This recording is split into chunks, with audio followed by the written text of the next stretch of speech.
Welcome to the only daily podcast focusing on compliance news of the day. Each morning, start your day with a cup of coffee and Tom Fox, the voice of compliance, to hear about 4 of the top compliance, corruption, or leadership stories you will need to start your day. The Daily Compliance News is a production of the Compliance Podcast Network. First, a word from our sponsor.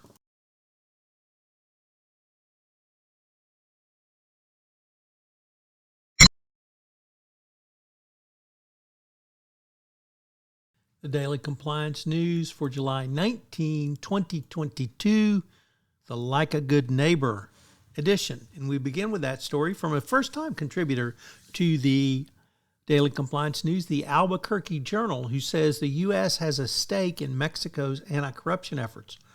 The article itself is noteworthy because it is not a national publication. It is not a Department of Justice speech.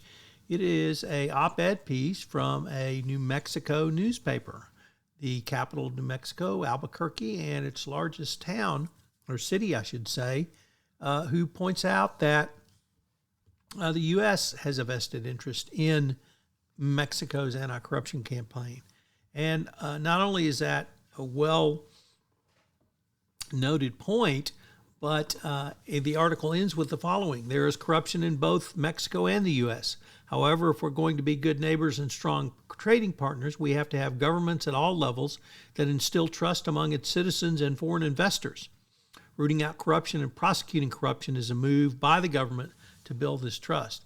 That is certainly a well-said statement, and it really speaks to the U.S.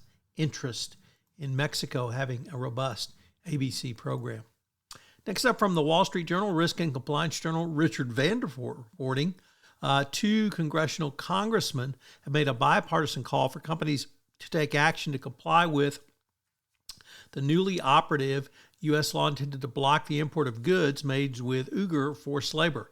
The remarks underscored congressional concern over enforcement of a law that presumes goods with ties to Xinjiang have been made with forced labor. So this seems to be a very strong bipartisan effort. And if you haven't checked it out from your supply chain perspective, I suggest you do so.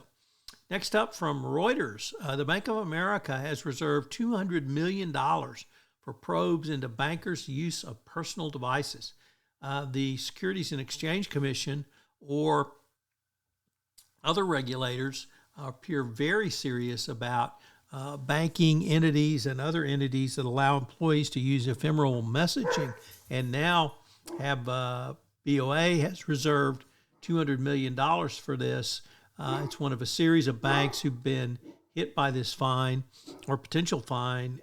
Banks need to get with the program here and understand that the government they want access to your internal chatter.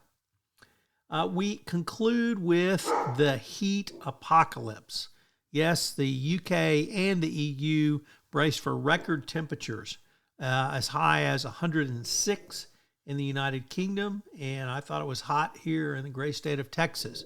So climate change is real, ladies and gentlemen, and your companies need to prepare. There are forest fires currently going on in Europe. That's not California or West Texas or any of the desert land of the Southwest of the United States. That's Europe.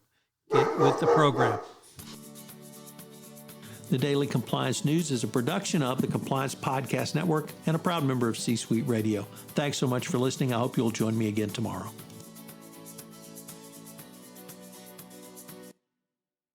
This podcast is a part of the C-Suite Radio Network. For more top business podcasts, visit c-suiteradio.com.